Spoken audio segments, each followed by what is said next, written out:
Hello everyone, welcome to What If Issei Uchiha Became the Last Disciple of Madara Uchiha movie. Before we start, please go support MeliodasElReyDemonio for writing that awesome fanfic.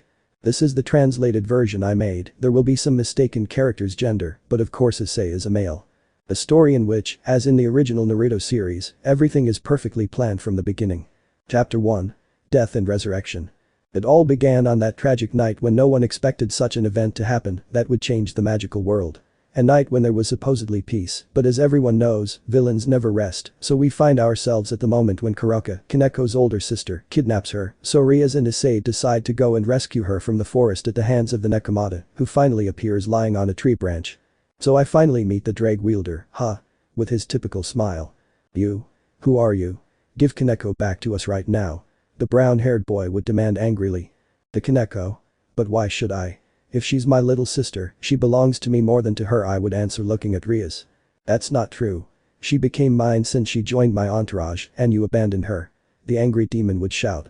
Oh, but I didn't abandon her, you snatched her from me, and even if you don't want to accept it, she's still a Nekomata and not a demon, I would comment calmly, frustrating Rias. Stop talking nonsense and give me back my tower. Raising his demonic power. Quickly the dark Nekomata would come down from the tree, and unlike the original story, this time the entire Chaos Brigade would appear, which would be Biku, who would stick his enormous staff in the ground and come down, then Volley Lucifer himself would arrive falling from the sky with his armor with great force and raising a little earth. At the moment Arthur Pendragon would appear from between the trees, who would shake his nose from the raised dust, and finally Lefay would land from the sky with her flying broom. Do you still want my little sister back? Kuroka would ask, smiling. Of course, no matter who gets in my way, I will always protect my friends. Isay would shout, raising his power and activating the armor. At that moment a truly brutal fight would begin, in which Isay would face Volley, Arthur and Biku, while Rias would face Lefay and Kuroka, since the abilities of the three were more of powers, while that of Isay and the others was much more physical. As expected, everything around them would be chaos due to the immense powers demonstrated, but little by little, Volley's team would begin to take the lead and surpass both Rias and Isay, who were beginning to run out of energy, until finally both demons would be defeated by a combo from the Chaos Brigade. Is that all? Biku would ask, somewhat disappointed. Weren't you going to protect your friends no matter what? Kuroka would ask, smiling, somewhat hurt by the fight. I haven't been defeated trying to stand up. Don't move, insect. Volley would order, dividing his power and making him fall back to the ground. This will be the end for both of us, but first we will start with you. I want that sacred gear for myself, the Nekomata would comment, approaching the brown-haired man. The black-haired girl would begin a ritual in which she would begin to remove the sacred gear from the demon, which would consequently die until she would finally snatch it away, and Isay would begin to die. Finally. Now this power is mine and I can do whatever I want. The cat would scream with an evil smile.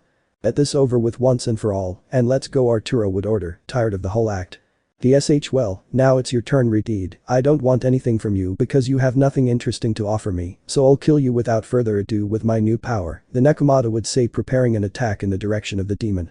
At that moment they would hear a voice of none other than Xerxes, who was coming with his wife at full speed to help his sister. Damn. The Demon King would shout furiously. Damn, it's time to go, Arthur would order. Of course not, now with this power I can defeat anyone, Kurara would answer with the sacred gear. We'll talk later, Ali would comment, giving his partner a small blow to the back of the head, leaving her unconscious and leaving in a doorway. At that moment, the Demon King would create a spear with his power and throw it at his enemies before disappearing into the portal, but it wouldn't be seen who he had hit. A few seconds later, Xerxes and his wife were already with their allies. Rias? Isay? Worried Graphia. Who cure Rias? Isay would speak with a little energy he had left. I have to treat you first, you are more seriously ill. The maid would answer. No, I will die, that damn woman took Drake from me, he would say, surprising both of them. Rias turning her head to her mistress. Please promise me that you will get Drake back and that you will protect my parents, closing her eyes slowly, please. A few days later, the news of Isay's death, the capture of Drake and the attack by the Chaos Brigade, and the danger they represented with the power of one of the celestial dragons, and even having kidnapped one of Ria's pawns, who would be Kaneko, would be released. On the other hand, in the occult club, all the remaining members were completely silent, none of them had the courage to say a word about what had happened. It was a very depressing atmosphere which was felt immediately after crossing the entrance door. Isay, Kaneko, those were the only two words that went through Ria's head, which looked very different. At that moment a hologram of the Demon King would appear in the middle of the room, who would give good news to everyone present. Rias, we have located one of the Chaos Brigade bases where they apparently have Kaneko, but it looks very protected, I need your help, I would comment. Brother. We'll go with you right now, we must rescue Kaneko no matter what it costs. He would speak standing up. Thus, the occult club would go to help rescue Kaneko, which to everyone's surprise, wasn't something very difficult to accomplish since many soldiers would have left, so rescuing the tower was easier than expected. Immediately after rescuing her, she would be informed of Issei's death, for which she would feel very guilty and enter a deep depression. The days passed and passed, but this demon club didn't seem to change. Their only mission now was to protect Issei's parents, which was his last wish. Chapter 2. The decision is made. While the magical world mourned and lamented the death of Issei, who was to become the pillar connecting all races, religions, and pantheons, Issei himself was surprised to open his eyes. Looking around, he saw everything completely white. He walked a few steps until he heard a voice behind him. "You are in a genjutsu." This voice was thick and imposing. When he turned around he would see two young men with a very different appearance than usual, but that was not what stood out the most. The first thing the brunette saw in them were their blood-red eyes. Who are you and where am I?" I would ask, taking a step back but on guard. "There's no need to get defensive," Issei the woman would speak in a calm tone. "How do you know my name?" I would ask, somewhat surprised. "Who doesn't know the name of the famous demon who controlled the power of a celestial dragon?" I would answer with a small smile. The brown-haired man wouldn't say anything until the other guy would interrupt with a more serious tone of voice directed towards the brown-haired man. "But you're not a demon anymore," I would comment. "What? What do you mean?" Issei would ask, confused. "It's a long story, the most practical thing would be for me to show it to you," he would answer, while the drawing of his eyes changed. At that moment the genjutsu would change to ancient times and completely forgotten by all. There the two Uchihas would show Issei how the ninja world was in the past, they would explain how that world worked, the ninjutsus, the villages, the countries, the wars, the clans, the most legendary ninjas like Uchiha Madara, Hashirama Senju, Tobirama Senju, Naruto Uzumaki, Sasuke Uchiha etc. until the last great war against the most powerful Uchihas called Obito and Madara, until the sealing of the goddess Kagaya, and how from that moment on the ninja world entered into peace and harmony between all the villages, but that led to the fact that little by little, the ninjas would cease to be useful, since there was no war, and so the world began to change, leaving very few ninjas in the world. The villages would become large cities, and the countries would take another course which would be converted into the current human world, so the ninjutsus and everything from that world would disappear without a trace, except for something very important, the Uchihas. This clan that had once been annihilated would refuse to disappear completely, so his blood would continue to remain pure until little by little fewer and fewer Uchihas would begin to be born until the present day when the parents of both Uchihas in front of Issei died and they are the last two, or that was until Issei was born from none other than the Uchiha who was his true mother. "I know how you feel right now, Issei, but you must understand, you are the last Uchiha alive and we will not let you die," the girl would comment calmly. "Ooh, but how was I born if only you two were left?" "Don't tell me that," with a disgusted face. "What? No. Of course not. We would never do such a thing as have a child between the two of us." The Uchiha would shout, somewhat angry in a somewhat comical moment. "But then who is my father?" I would ask curiously. "You'll have to find out for yourself, he told me not to tell you yet," I would answer more calmly. I can't believe it, this is too much information," looking at the floor while grabbing his head. "We know, Issei, that's why we didn't tell you before, since you were still too young to know, we would have liked to tell you later, but it's time to leave, so we had no other choice," the other young man would say. "Leave? Where to?" he would ask, confused. "Wherever our souls decide to go, we already said goodbye to this world," Issei his mother would answer with a smile, while their bodies began to light up. "What? But they're still very young," I would tell them nervously. "Oh no, Issei, these bodies are just part of the genjutsu, we are already old people," his uncle would tell him.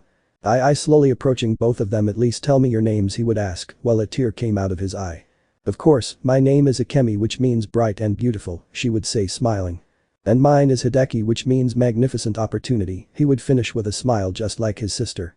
Both would begin to rise in the air while their bodies began to disappear into particles, while Issei looked at them sadly until finally both brothers would disappear as well as the genjutsu, thus being able to see where he really was. It was a small house in the middle of the forest, but that would not matter to Issei, who had his eyes closed, and when he opened them, it would show nothing more and nothing less than the Sharingan which he had just awakened. "So I'm not a demon anymore, huh?" he would say, looking at his hands. "Now I'm an Uchiha, and with this power I'll be able to protect Rias and the others. I'll also be able to bring Drake back with me," with a calm tone of voice. At that moment, the now Issei Uchiha would look up and close his eyes again, while tears came out thinking about everything he had seen of that forgotten ninja world, but he would remember having seen a secret area in the middle of a mountain. "But first I'll prepare myself, in my current state I don't think I can help much," with a determined voice. "Wait for me, Rias, I'll be back with you and the others soon," he would say to himself, clenching his fists.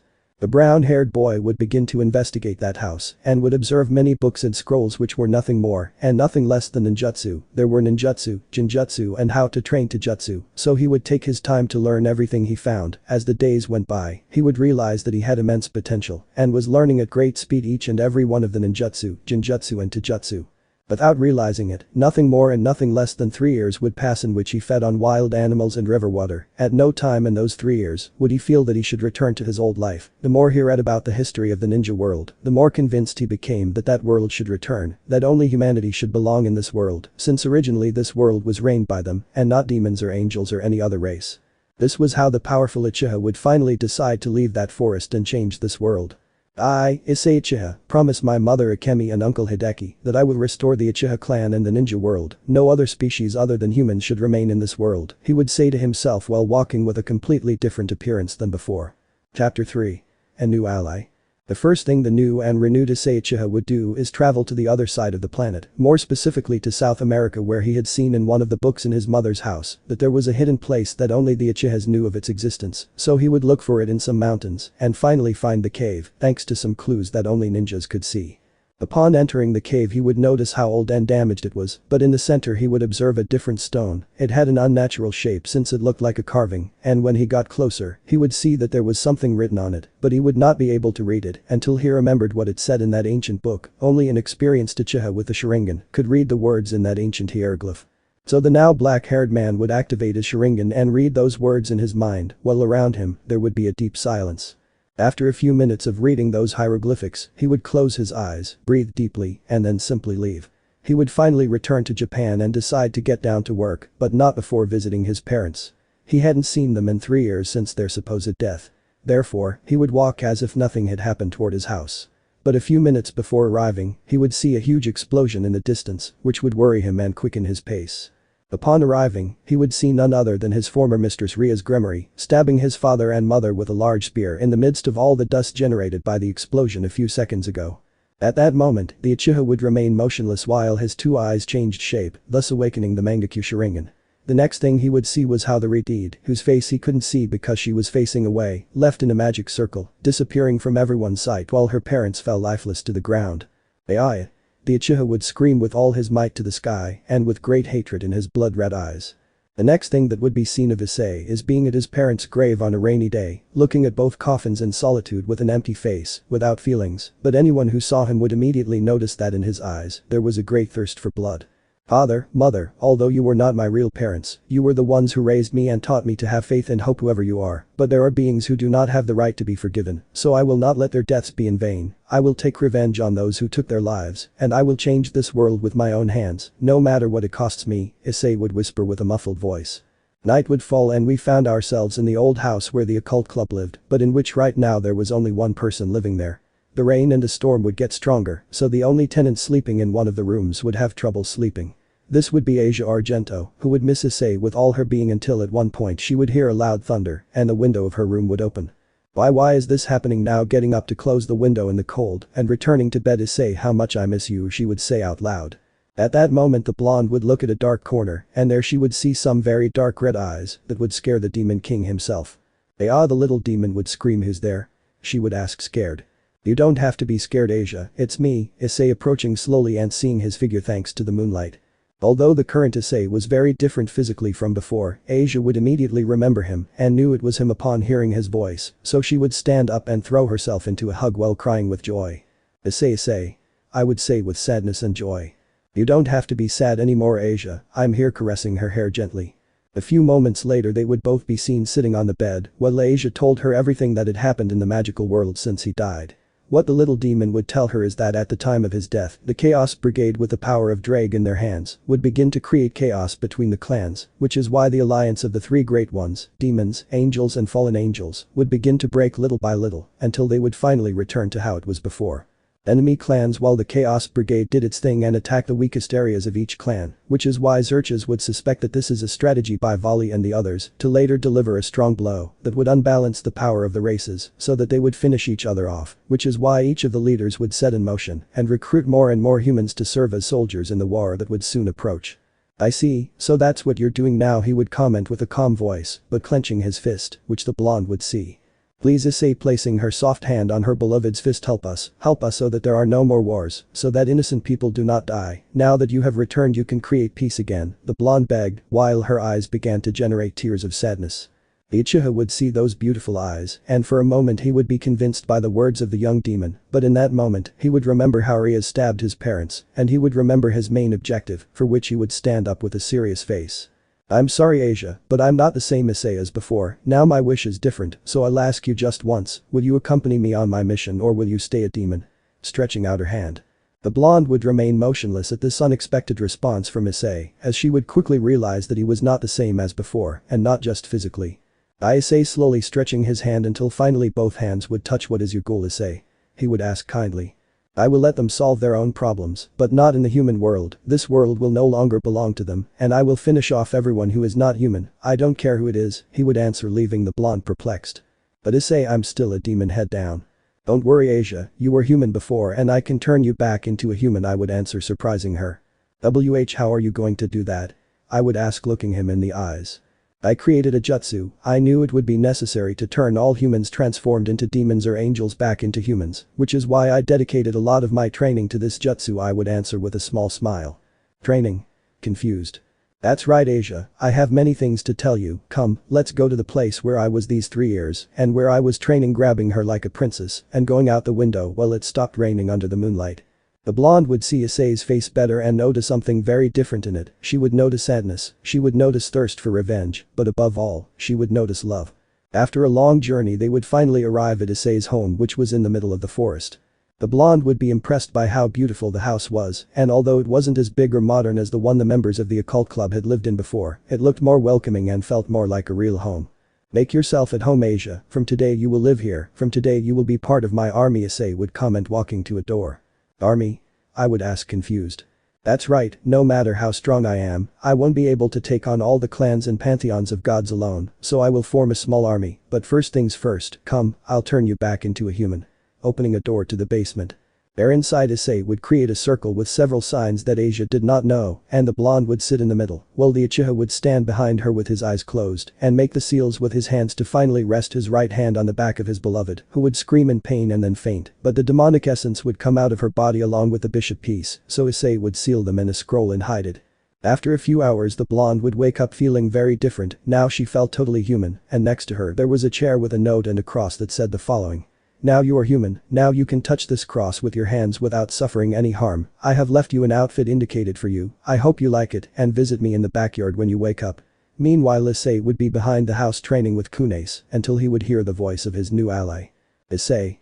He would shout from afar, approaching with a very happy smile. Though Asia, observing how the outfit he got for her looked on her. How does Issei look on me? I would ask with a smile. You look amazing Asia, with a sad smile that Asia would quickly notice but wouldn't say anything. What will we do now, Issei? The brunette would ask a little calmer. What do you think if we start with the training and then look for other members? I would propose. Oh sure, do you already have other members in mind? I would ask curiously. Yes, I've already thought of some, giving him a kunai and thus beginning the ninja training. Chapter 4. The beginning of the end. Asia would have a few days of training with Issei, as he wanted to go in search of the newest member of the organization he wanted to create. They would both prepare and put on their combat uniforms, as they would be going to a not-so-safe place.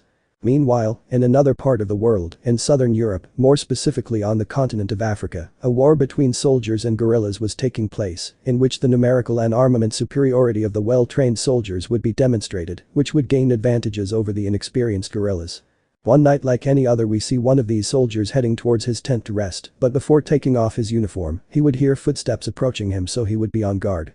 Those responsible for these steps were Issei and Asia, who would calmly enter the tent, observing the soldier who would look at them seriously, since he knew they were not ordinary people, but immediately Issei would notice those threads almost invisible to the human eye in the soldier's hands. I finally found you, Soldier Akari, the Uchiha would say, smiling. How do you know my name? Identify yourself right now, the white-haired man would order aggressively. My name is Issei Uchiha, and this is Asia Argento, and we have come to recruit you, user of the Setsuden Muchi, he would answer with a challenging face. At that moment Asia would notice the fine threads around the soldier, which would surprise her, since it had been hard for her to see them. That sacred gear, it's like Betrayal, Asia would comment, confused. Don't say such stupid things, that sacred gear is nothing compared to mine. Inari would shout angrily. You see Asia, just as there are Drake and Albion who are similar and enemies, there are also Vitra and Setsudan Muchi, who are also rivals since their powers are similar, but at the same time, very different. Issei would explain to his partner who would understand. Don't tell me you're the famous pervert called Issei, user of the celestial dragon Drake. I would ask seriously. That was the case in the past, but he has already died. Now I am Issei Uchiha, bearer of the Mangekyo Sharingan. He would respond by activating his red eyes. Mange, those eyes, being on alert when seeing those eyes. I remember seeing them somewhere. I thought they were just a myth, I would say. That's what everyone believes, but from what you see they are real, the black-haired man would answer with a more serious tone. And why are you showing me those eyes and telling me everything about yourself? I would ask, prepared to fight at any moment. Because I need to have confidence with my new companions. I don't intend to hide anything from them. I would simply respond by deactivating the Sharingan. And if I refuse to join you and take away those eyes? I would ask alertly. I know you won't refuse. I've been investigating you, and I know what you're like, a fight addict who even decided to join a human war 4 years ago, because in the magical world there was only peace. I would tell him with a small defiant smile. And why should I join you? You're just a pacifist fool who united all the clans. I would ask a little calmer. From what I know about you, 4 years ago you joined this stupid war, so you don't know anything about what happened in the magical world, right? I would ask. The albino would nod his head, so Asia and Issei would proceed to give him a summary of what happened 4 years ago, from the supposed death of Issei at the hands of Kurora, to the new conflict between the races and the plan of Vali's terrorist team, so Akari would think for a few seconds, until he finally had a decision. Very well, I will join you, but I will not obey anyone, no one will be my boss, and I will be able to do whatever I want. I would warn them seriously. Deal, then let's go home, the Uchiha would answer with a small smile. Finally, and after a long trip back, they would return to Issei's home, where Akari would immediately feel something different. Tell me something, calling Issei's attention. Tell me about those eyes and about that clan called Uchiha, which from what I understand is nothing more than a myth in the ancient magical world, the white-haired man would ask in the forest before entering the house. Okay, I'll tell you everything, you too Asia, I'll tell you how I survived, I would tell them, but first let's go home. I'm exhausted following his path. Finally the three would enter and get comfortable on Issei's sofas. The Uchiha would begin by explaining to them the ancient ninja world and about the Great Four Ninja Wars, as well as the most prominent figures and legends of that time, such as the Hokages, especially the first Hashirama and the seventh Naruto Uzumaki. He would also tell them about the great villains like Madara, Obituary and Sasuke, who coincidentally were also Uchihas. Thus, after a long story, finally Issei's two allies would understand the story and how Issei is the last of his legendary clan and the last legacy of that ninja world. So tell me, what is your brilliant plan? Akari would ask with his arms crossed. The first thing was for you two to follow me, and the second is to rescue Drake, he would answer with a somewhat melancholic voice. The celestial dragon. Why do you want it back? You already have a legendary power, Akari would ask confused. I want to rescue him because he is my most loyal companion, and besides, it won't be for me, I'll give him to Asia, looking at the blonde who would be surprised. And me? But being interrupted. You're the best user for Drake, you can learn many things with him, so don't worry, I would tell him smiling. And what will you do next? The albino would ask again. I will return to the ninja world and remove from this world every being that is not human, by force or peacefully, I would finish saying to see Akari's reaction of surprise. You're really crazy, his new partner would comment with his eyes wide open. I know, but it will be the best thing for humans to be cannon fodder for other species, I would answer with my eyes closed. Some days would pass where the three would train and get to know each other better, both personally and through their powers, creating great coordination between the three in case of a fight that greatly overwhelmed them. On a day like any other, Akari would leave the house with a super advanced computer in his hands, heading to his two companions who were training their combat techniques. Hey Issei, calling his attention, I've located them, those bastards from the Chaos Brigade, and you'll be surprised, he would comment with a slight smile. On the other hand, in nothing more and nothing less than the human world, in a city anywhere in the world, a brutal war would be taking place that would leave that immense city in chaos. Those present there would be the Chaos Brigade composed of Vali Lucifer, Kuroka, Arthur Pendragon and the Dragon Goddess Office, and on the other hand, there would be the great leaders of the Xerxes Lucifer factions, with a large part of their army behind them very wounded and many dead like Rias' team, who were left with the Redeed, Kiba and Akeno. On the other hand, there was the leader of Heaven Michael, along with his sister Michael, and likewise with a large army behind them, many of them dying and others still prepared for war. On the other side would be the fallen angels with Azazel as leader, and a powerful fallen angel never seen before, with his army being the most balanced, since they were the ones who were best off. There would also be the race called Jockeys, composed of their leader Yusaka and her daughter Kunu, who looked very different, and not only because of her age, which is 3 years older since the death of Issei, but because her body emanated a golden color. That's right, this girl used nothing more and nothing less than the power of the beast called Kyuubi, or rather, the nine-tailed fox, or by its real name, Kurama. At that moment everyone would see how Arthur Pendragon's sister called Lefay would suddenly appear, who would bend down and cross her hands, conjuring a black hole magic a few kilometers away from where nothing less than the enormous red dragon would emerge, who looked very furious. On the other hand, we would see the powerful dragon Office, who would take her original form as the enormous dragon of dreams, who would look very fearsome. All the armies would be on guard at that moment, both the angels, fallen angels, demons and jockeys, which were about 50,000, would prepare to defend themselves from any attack. This is not what we hope to achieve, Akeno would say, scared. You have no reason to be afraid, Akeno, we are demons, they already took 2 members from us, referring to Issei and Kaneko, and we will not allow them to take another one from us, Rias would speak, who looked very different from 3 years ago. Don't worry, Rias-sama, I will protect her with my life no matter what it costs me, I will not let the demon clan be defeated, Kiba would speak, activating his powerful sacred gear. What will we do, mother? The little Jinchuriki of the 9 tails would ask her mother. For now we will stay out of it, prepare to take your true form in case we need it, his mother would order seriously. On the other hand, on a mountain far away, 3 masked men would be seen arriving. These would be Isay, Asia and Akari, who would see the whole panorama from afar. Damn, this looks really bad, Akari would comment, seeing the huge destroyed city. Meanwhile, Issei would take off his mask, drawing the attention of his 2 companions, who would become serious when they saw the Uchiha's face. The blonde would try to pronounce his name, but would stop when she saw the black-haired man jump from the Asian mountain, where the enormous armies were. DSH, that fool lost control, Akari would say, moving his mask to one side to see better. What do we do? Asia would ask, very nervous and somewhat scared. Don't take off your mask, no one should recognize you, we will accompany Issei, that's why he recruited us, he would answer with a calm face, also I also want to fight against that army, putting on a crazy face and throwing himself behind Issei. The blonde would stay thinking for a while, she would bend down and remember the past times where she was happy and experienced different emotions that apparently from now on she will not be able to show. Issei with a melancholic face. At that moment, Argento would launch herself along with her other 2 allies to fight against the one who was previously her mistress Rias, Gremory and her friends, since she knew that, despite not completely agreeing, the idea of removing every magical being from Issei's human world was the best thing for the human race to continue existing. Chapter 5. A War of Legendary Beasts. In the previous chapter we saw how Issei, Asia and their new ally Akari arrived at a city completely destroyed by the war between the 3 great clans and the jockeys against the Chaos Brigade, which would open a portal for the Great Red Dragon to appear and fight against the powerful Infinity Dragon Office, which would use its original form to confront its greatest enemy. The thousands of clan warriors would remain motionless to see what these 2 powerful dragons would face each other, since their powers could not change or avoid this combat. Meanwhile, the jockeys would simply observe, waiting for the moment to intervene with the power of the little Kunu, who was the Jinchuriki of nothing more and nothing less than the legendary 9-tailed beast, which had been able to control and use its power at will in a transformation that looked very powerful.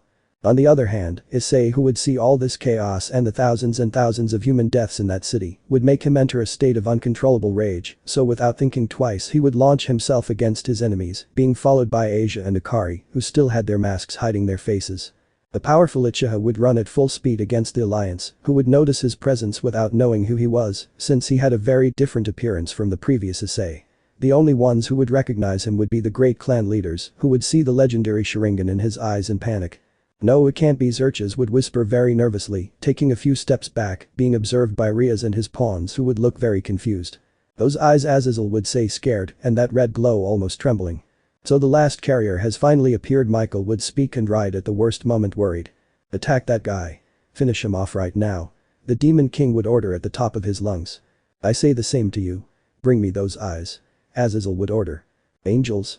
You guys attack too, don't let that guy stay alive or he could bring great chaos to this world, worse than the one we're living right now. Michael would say very nervously. At that moment, the 3 great armies would unite after a long time to fight a single enemy. Meanwhile, Vali and his team watched from afar, unsure why the leaders would be so alarmed by a single individual, since none of them knew those eyes. At that moment, the 2 most powerful dragons would finally collide and a bloody battle would begin, while the great alliance of clans headed to attack the Uchiha, who would begin a brutal massacre, finishing off each and every one of his enemies left and right, regardless of whether they were demons, angels or fallen angels.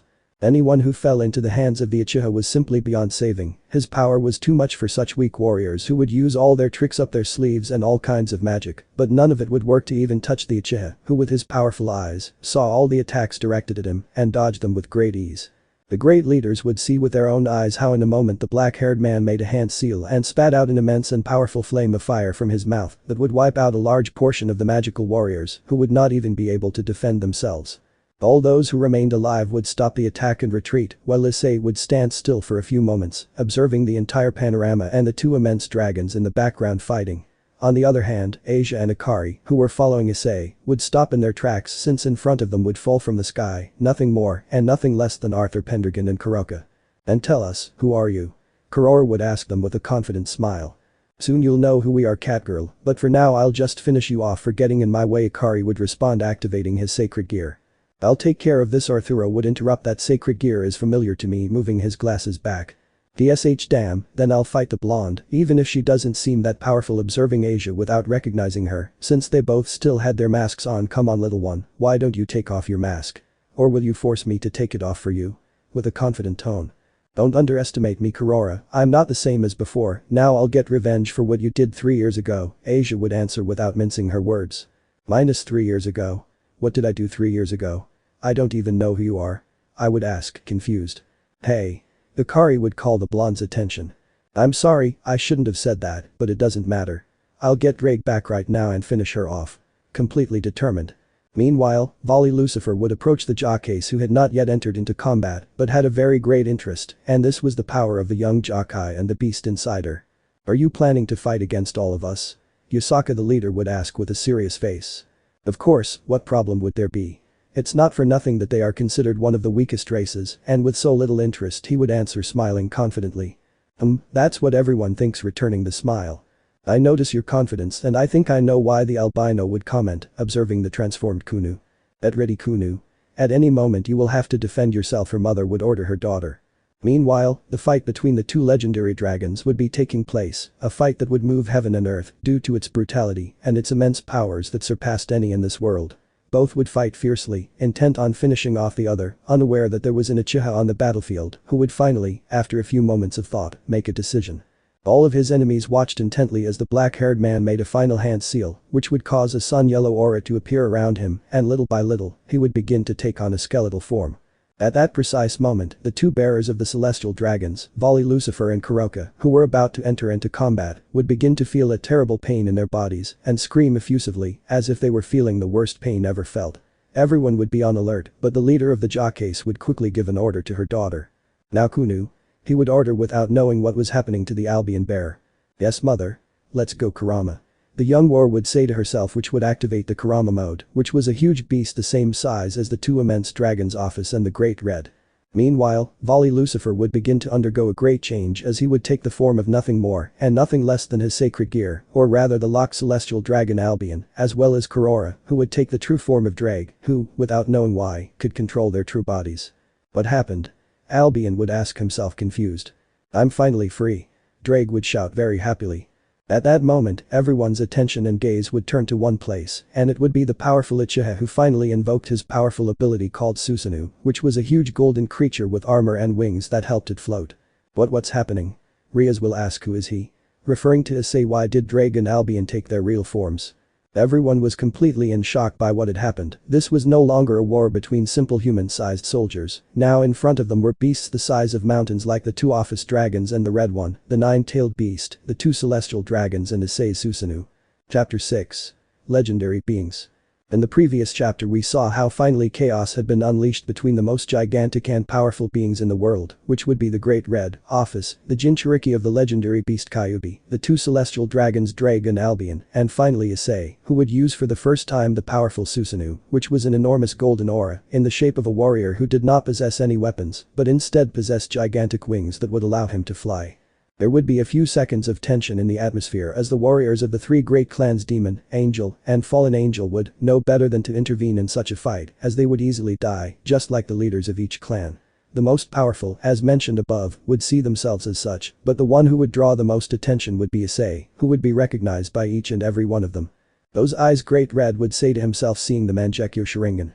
"So the Uchiha has finally appeared, huh?" the Infinity Dragon Office would whisper. "Who is that guy?" The young Kunu would ask herself in the form of Kurama. "So it was him," Kurama would comment with a challenging smile. "Do you know him?" Kunu would ask. Of course I know him very well, and it brings back not very pleasant memories, but you know him too, I would respond sarcastically. So you didn't die, huh? Albion would say to himself, recognizing Issei, and in return you got those eyes. Tsh volley will have it complicated now, somewhat frustrated. How you've changed, you little pervert, Drake would say in the same way, recognizing Issei. At that moment, the first to attack would be Great Red, who would open his enormous mouth and expel a powerful blast of light blue power, but immediately Issei would spread his wings and shoot into the sky directly at the power of Red, colliding with him. Everyone present would be impressed since no one was crazy enough to receive a full attack from the Red, not even Office could believe what she saw. So it wasn't just a myth, it's surprising, Office would speak to himself. Let's go, Issei. Drake would shout excitedly, being heard by everyone. What did he say? Rias would ask, incredulous and shocked. Everyone would go completely blank upon hearing Drake's words, but would quickly return to paying attention to that clash of powers, as Issei would manage to split the Red's power in two and pass by to give a brutal blow to the dragon's stomach, who would spit out a large amount of blood.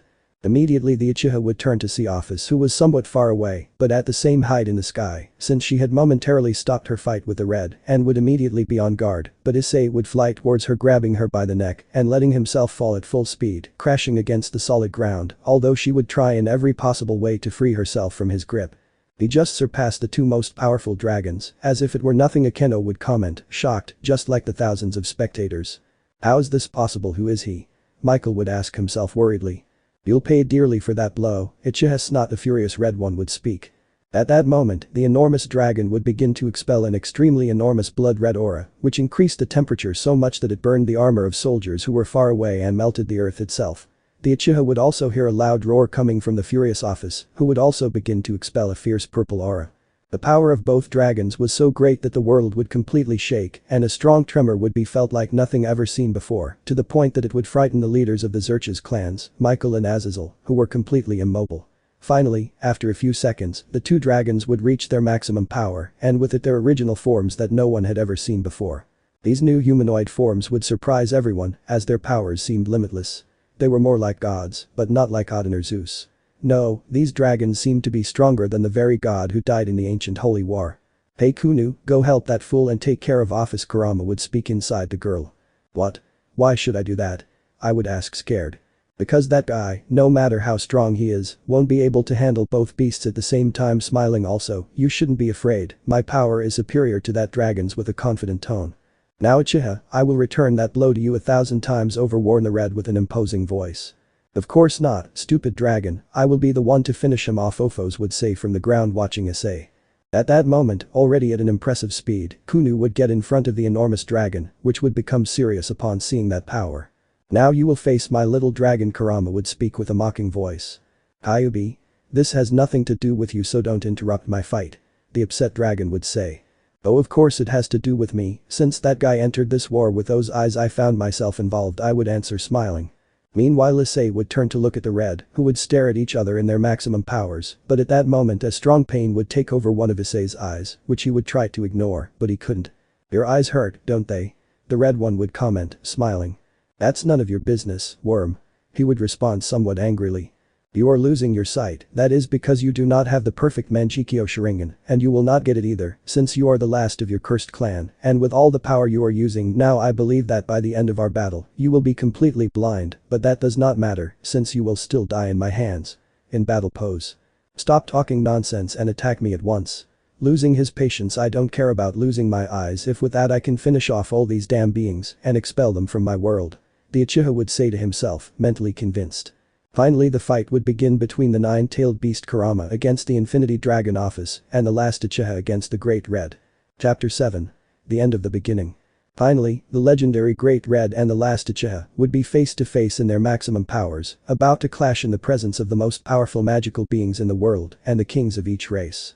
Both titans were floating in the sky, and the first to attack would be the Red, who would open his enormous mouth and expel an immense power that would head at full speed to the Susanu, which would cover itself with its large wings without having any effect, but that would still cause an enormous explosion that would cover the sky with dark clouds. Quickly between the explosion, the enormous golden Susanu would come out at full speed towards the dragon, who would wait for it without knowing what the ability of Issei's Mangekyo Sharingan is and that he could use it while holding the Susanu. From one blink to another the red would lose his enemy who would suddenly appear above him who had his two hands together and would give him a brutal blow to the head that would send him to solid ground impacting him and creating a huge crater. "No, I can't believe it," a demonic soldier would comment. "How can you teleport without a magic circle?" An angel would ask. "You just hit the big red like it was nothing," a scared fallen man would say. The Uchiha, without wasting a single second, would use his wings to launch himself again towards the dragon, who was still lying down and at full speed, would try to fall with a kick and crush his face, but at the last moment the red would dodge him and giving a quick turn, would hit the enormous Susanu with a kick in the chest, sending him flying as if he were a toy.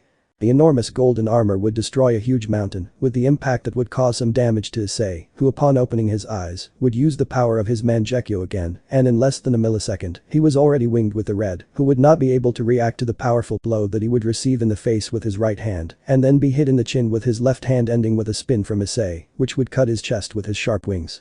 "I can't believe that worm is causing me so much damage," the red one would say to himself, moving away and observing a large horizontal hole in his chest. "This will be your end, Red. I will not forgive anyone for having done this to the city. You and all the beings in this war will die in my hands," the black-haired man would speak with a deep voice being heard by everyone. "What did you just say? He wants to finish us all off. Damn, it would be best to return to our worlds."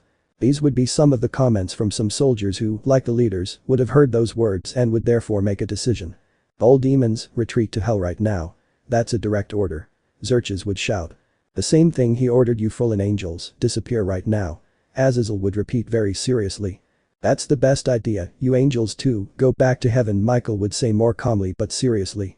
At that moment the enormous army would begin to disappear in magic circles, to which Issei, seeing this action, would turn around and appear in the middle of the enormous army and would begin to spin at such a speed that his wings would create an enormous whirlpool and then make the fireball jutsu seal and burn everyone at a great distance. "You're not going anywhere, anyone who escapes, I'll go looking for them in hell or heaven," he would comment while he continued burning everyone within a 5-kilometer radius with an implacable face. "Damn." Xerxes would shout furiously, leaving fear aside upon seeing his troops die. The powerful demon king would increase his power to the maximum and with his red aura, he would try to launch a powerful attack against the Uchiha, but at that moment his beloved sister would get in front of him and taking out her demon wings, she would fly towards where the Uchiha was who would stop when he saw everyone around him already dead. "I'll take care of it, brother, I know how to stop him." Flying towards the black-haired man to try to stop him. On the other hand, we see the powerful nine-tailed beast Kyubi facing the dragon office at its maximum power. "Don't get in my way, Kyubi, or I'll make you disappear like the other Bijas," the dragon would order the beast. "Don't make me laugh, little dragon, even the weakest of us would finish you off," Kurama would respond with a confident smile. "The Eight Tails didn't say the same, and you will be the next one to end up dead, Kyubi," the furious dragon would shout. The enormous dragon would launch itself at full speed towards its enemy, destroying the earth with each step it took, to which Kurama would respond with a powerful and enormous Biju Udama, to which office would correspond with an equally enormous ball of destruction, which upon collision would cause an explosion of biblical dimensions that would make the entire continent and all the clans and gods of mythologies tremble, as well as Rias, who would stop for a moment when she saw that explosion and cover herself with a magic shield, as would Xerxes and all the soldiers who were still alive. "Those two have already started the redeed," would say to herself, "but that doesn't matter now, I must stop Issei no matter what happens, struggling to keep the shield and not be blown away by the shock wave." Amidst all the raised dust, the two enormous beasts would be seen colliding with each other with their enormous hands and claws, with each other's faces only a few centimeters away, and colliding with such brutality that with each blow, an increasingly larger crater was created beneath them.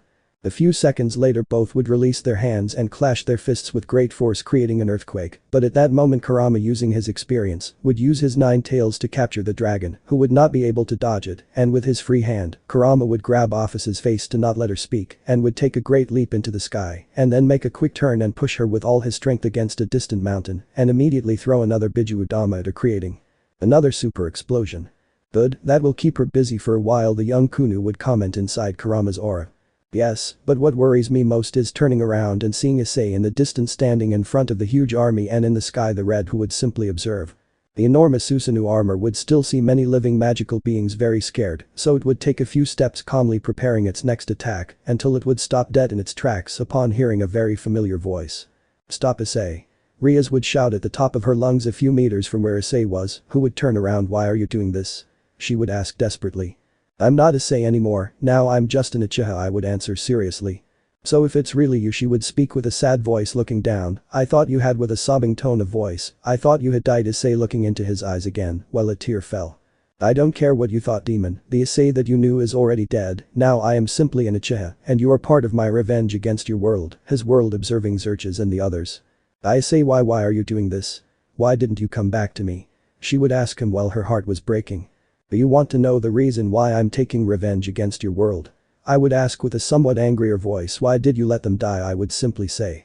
At that moment Rias would remember that fateful day when, due to fate, she was forced to kill Issei's parents after having sworn to him before he died that she would protect them. And I being interrupted by the deed. I don't hate you for that. I know it wasn't something you really wanted to do, but the memory of that day doesn't let me sleep, and I feel that when all of you cease to exist, that pain will finally be able to disappear and my parents will rest in peace. I would say something calmer but with a serious voice. Please Issei, come back with me, leave this war, leave your revenge Issei, please, I begged while crying.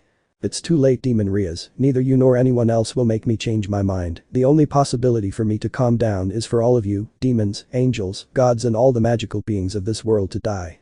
She would shout threateningly.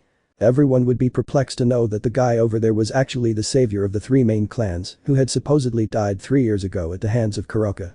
Issei Rias would whisper, looking down, Kaneko, she died days after you died. I couldn't save her like I promised you. I couldn't rescue Drake, much less protect your parents. I failed all my promises, and I have regretted those decisions every day and every night. I have always thought about you and what you would have done in my position, and I realize that I am not a good leader, a good sister, much less a good woman, but what I am sure I will never fail in is my love for you, Issei. Looking into his eyes, these last 3 years I have not stopped thinking about that night you left my side. You do not know what I would give to go back to that moment and give my life. I just gave yours, but now I see you and I feel that what I once dreamed of can happen again. Issei, please do not do this, spilling more tears. I'll give up my demon blood. I'll give up being the next demon queen. I'll give up anything, but come back to me please, I begged very sadly. The Uchiha would observe her for a few seconds, and for a second he would remember those beautiful days in which he was surrounded by all the girls he had ever loved and did not hesitate to give his life for them, but he would also remember that day when his parents died and he observed it with his own eyes. Don't talk nonsense, demon, those incredulous days will not return, nor will the Issei you knew. I already told you once and I will repeat it for the last time, the only way I will calm down is for all of you to die and disappear from this world. He would shout angrily. Iridid would feel her heart break into 1,000 pieces. She would feel a pain even greater than those days when her life went down with the death of the former Issei and Kaneko, but she would also see how an aura sword would appear in the hand of the enormous Susanu, which she knew perfectly well that it was to finish her off, but she did not have the intelligence to dodge it. I'm really sorry for everything, Issei. My decisions were the cause of you changing and the magical world being in danger. If my death can bring a little peace to your heart, then so be it, closing his eyes with great fear. At that moment the enormous Susanu would make a 360-degree turn with its sword, which would cut everything around it for several kilometers away, even the enormous mountains. A few seconds later Rias would open her eyes and see herself in the hand of none other than the Great Red, who had saved her from the Uchiha's cut, who after using that powerful ability, would feel a sharp pain in his eye again. I see that you were someone very special to him in the past, so you could help me in the future. For now this battle is over, the Great Red would say, creating a dimensional gap and disappearing upon entering it. On the other hand, Kurama would see how Office came out of that great explosion very wounded and with a face of fury, was absorbed by the same dimensional gap in which the Great Red entered, reason why Drake and Albion would return to their sacred gear with both carriers, Volley and Kuroka, unconscious. At that moment all the soldiers who still remained on the battlefield would take advantage and disappear in a magic circle, reason why Isay, who would scream in pain through his eyes, would make the Susanu disappear and fall on solid ground with his eyes almost blinded. Meanwhile, Asia and Akari, who were facing Arturo, would decide to end the battle. Issei. Going to Asia at full speed to help him. No, I won't let that damn cat escape, with Drake standing up. The Uchiha would spit blood, but in the distance he would see Arturo lifting Kuroka and Volley to take them away, but with the little strength he had left, he would make a hand seal, with which he would do a beast extraction jutsu, which would serve to extract Drake from the unconscious Kuroka, who would come out in a green glow, which Akari would quickly grab with his ropes before Arturo noticed. Yuan jutsu. Making another hand seal to introduce Drake into Asia, who would fall unconscious. Finally, I was able to help you, friend, falling unconscious in the same way. At that moment Arturo would leave and the only one left standing on the field would be Akari, who would approach the unconscious Issei and Asia and look at them for a few seconds, then carry them on his shoulders and walk away from there calmly. Chapter 8. In Search of Treasure. Finally, that war had ended thanks to Issei's intervention and the demonstration of his new and fearsome power, which would shake the magical world, where his name would be on the lips of absolutely every being, including soldiers, kings, and even the gods of each pantheon.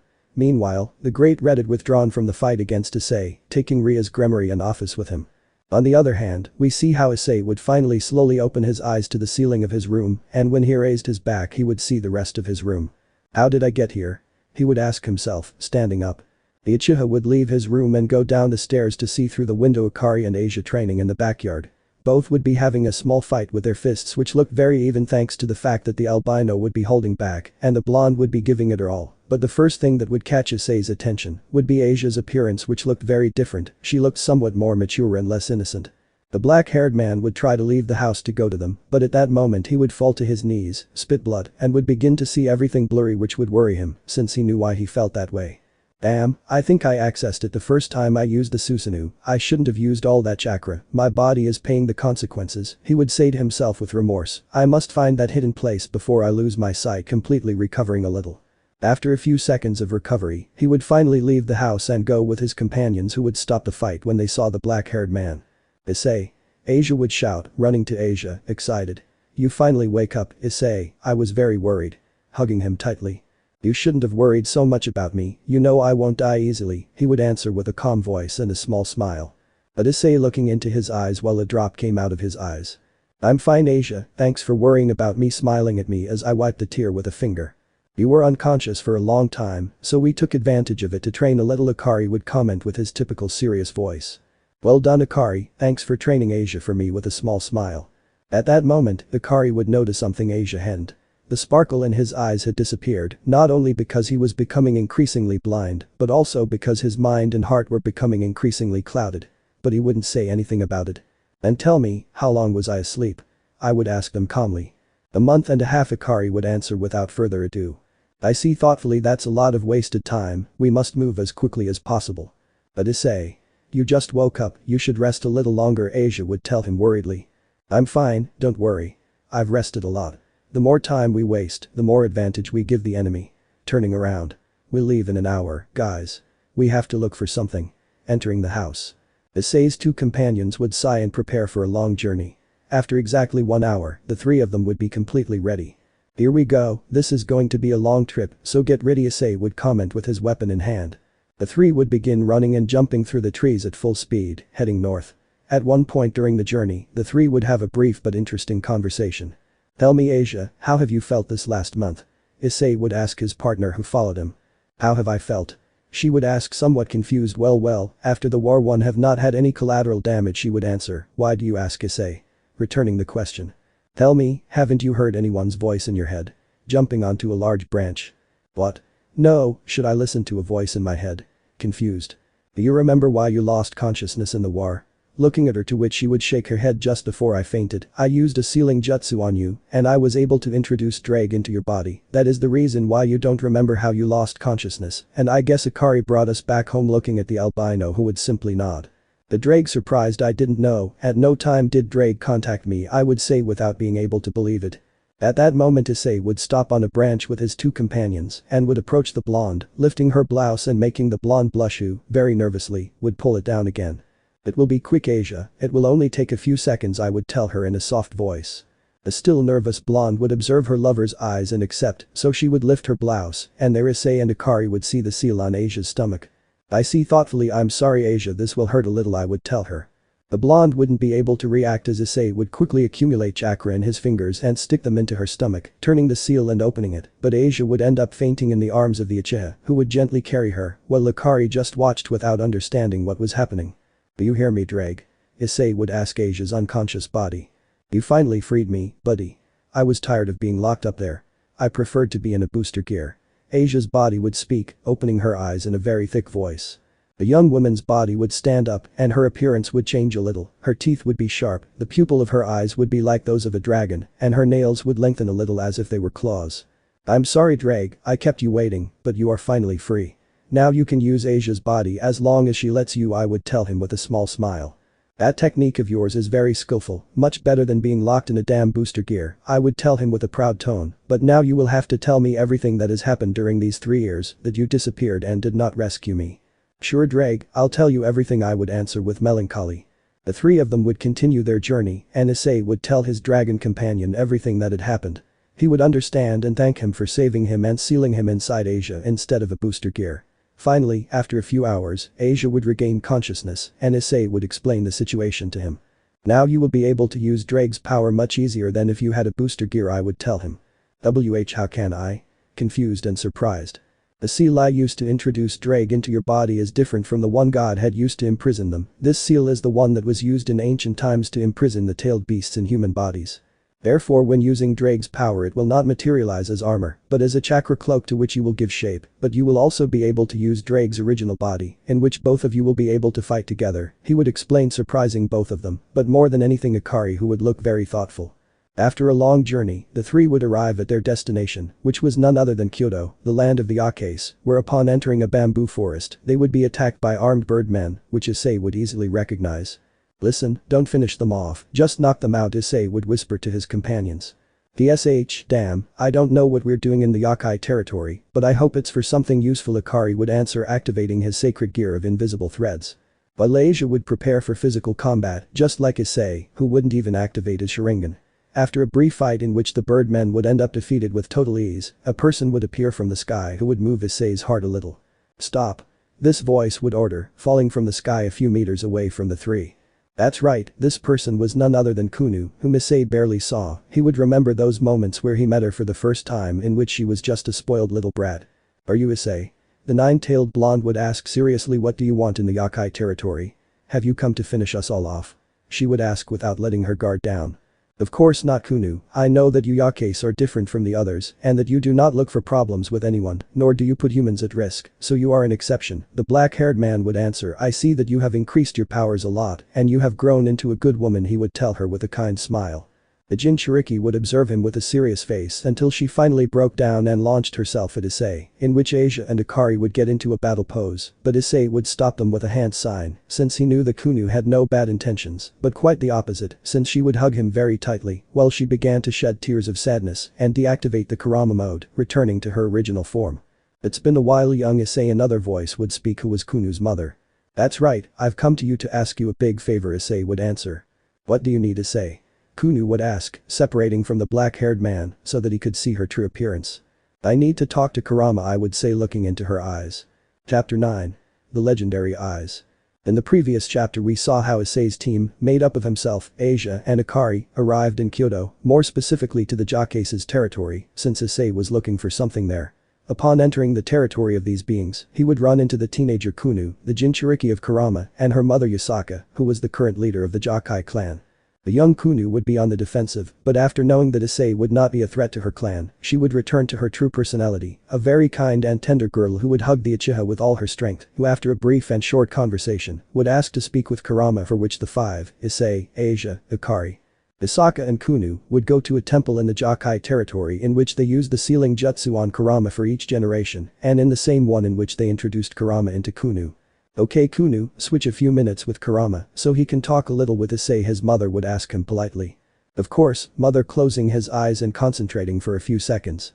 After a short wait, the blonde would open her eyes again, but with a different appearance. This time her eyes were red and her eyes were not circular, but vertical. She had fangs, her nails resembled a beast, and her kind gaze would change to a more serious one. So the last Uchiha is?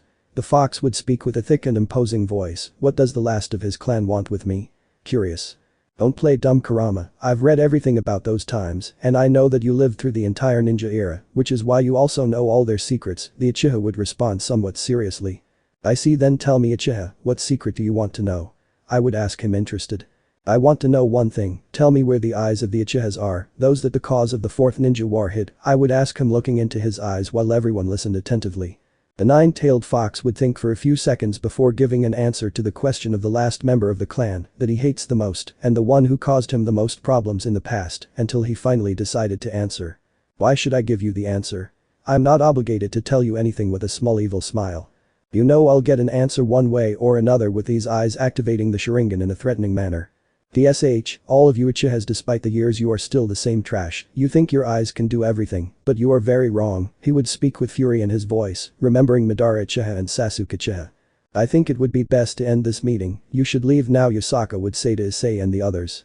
I'm sorry, Issei would say, deactivating the Sharingan, sometimes my emotions take over me and I have no control of myself, he would explain to them more calmly. I know how the Uchihas were in the past and I don't want to make the same mistake as them. I know what you had to go through because of Madara Uchiha and Obito Uchiha, and I also know about your relationship with Naruto Uzumaki, and the last thing I want is for that tragedy to happen again in this world. That's why I need your help, Kurama with a totally different face than before. At that moment Kurama would observe him for a few seconds until he would appear in a reddish space next to none other than Drake, the celestial dragon who had been the cause of both of them being in their original forms in that place. What do you want, little red? Kurama would ask him unimportantly. I told you to stop calling me that, damn nine tails. Drake would shout, somewhat angry. TSH, tell me what you want. I would ask him again calmly. I brought you here to tell you about this silly brat who now turned out to be the last Uchiha. Maybe he reminds you of someone, he would speak with a small smile. There, Drake would tell Kurama about Issei's life, from being a perverted child to the hero of the magical world, until his death at the hands of the enemy. The nine-tailed beast simply listened to what the powerful dragon was saying, who would finally finish speaking. You shouldn't judge him by what his ancestors did, but by what he is right now, a boy who had to save the magical world himself and create peace among them all, while he was dying without anyone else helping him. He wants the same thing as that boy, a world in peace and without wars, but for that he needs eyes that help him fulfill his wish, looking into the eyes of the fox who would be thoughtful. Returning to the original world, we would see Issei and the rest waiting for a response from Kurama, who after a few seconds would finally decide to answer what he needed. Very well, brat, I will tell you where the eyes of your ancestors are, but don't expect to receive any more help from me, he would comment with his typical seriousness. Thank you, Kurama, I would answer. Then follow Kunu, she will guide you while I locate her, I would finish saying to return inside the young Jokai. So finally Issei's team along with Kunu and Kurama would leave on a trip after preparing, since it would be a long trip. As the hours passed, the four would have some interesting conversations, such as what Issei was doing during the 3 years missing after his death, how Kunu inherited Kurama after her mother, how Asia joined the black-haired man, and also about Akari. A few long and quiet days would pass until finally reaching a huge forest next to a large mountain which looked somewhat deformed. This place is, Issei would comment. That's right, this is where the village hidden among the leaves was located, Kunu would explain. Is this where the ninjas lived? Asia would ask, somewhat confused. That's right, this is where the most legendary ninjas and the most powerful village of all were born, Issei would answer. Don't get distracted, Kurama says we're close, Kunu would comment. The four would continue their journey for a few more hours, until finally reaching a crater which was full of rocks, but it was clearly seen that in the past those rocks were not inside the crater.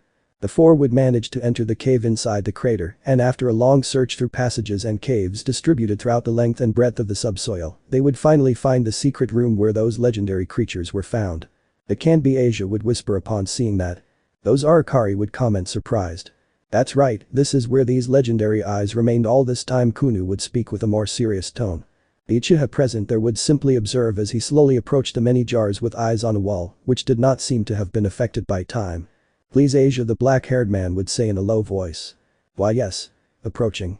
The black-haired man would approach the wall and activate the Sharingan, observing all the jars until he saw one that caught his attention, and he would take it to give it to Asia, who would take some gloves out of her bag. We will proceed with the implementation, I will ask you if you can wait outside, this will be very long, he would tell his colleagues. Young Kunu and Akari would leave the room and go outside, while Issei lay down, so Asia could implant those eyes in him. Meanwhile, Kunu and Akari would have a short conversation outside. Tell me, Akari, why do you help Issei? I would ask with a somewhat serious tone. What do you mean? Somewhat confused. What would you gain by helping Issei? I know you're not just doing it because you enjoy the war, I feel another reason why you're with him, suspecting the white-haired man.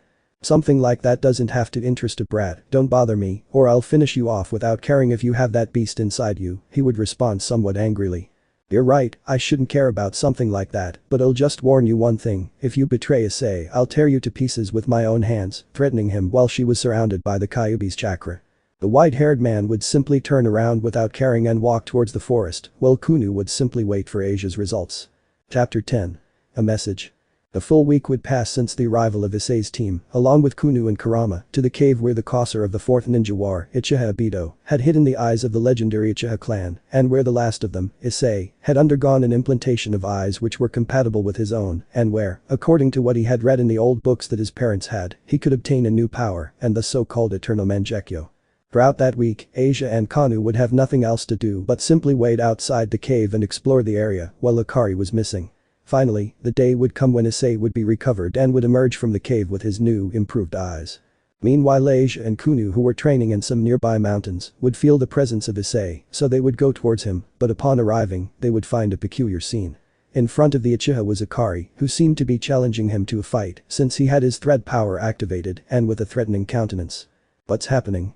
Asia would ask herself confused. "What do you think you're doing, damn it?" Kunu would reproach him angrily, transforming. "I want to find out something," the albino would answer without even turning to look at the two blondes. "What do you want to know, Akari?" Issei would ask calmly. "Answer me one thing, Uchiha, how will I know you won't end up killing us? Seriously? What do you mean?" Somewhat surprised and confused. "You said it yourself when you were talking to the nine-tailed beast, sometimes you tend to get carried away by your emotions like what happened in the war with the three factions looking him straight in the eyes without fear of the Sharingan." "I see, so what was that?" I would comment looking down. "I don't know," I would simply say, looking back into his eyes. "What? What do you mean?" Akari would ask, surprised by her answer. "If to trust me and be certain that I won't kill you, you need me to tell you my weaknesses or my defects, then so be it, but rest assured that I would never hurt my friends," Issei would respond with a more serious tone. "What nonsense is that?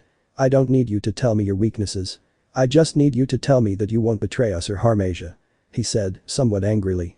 At that moment, everyone would understand Akari's words to such an extent that Kunu would deactivate her transformation, while Asia would change her way of seeing the albino.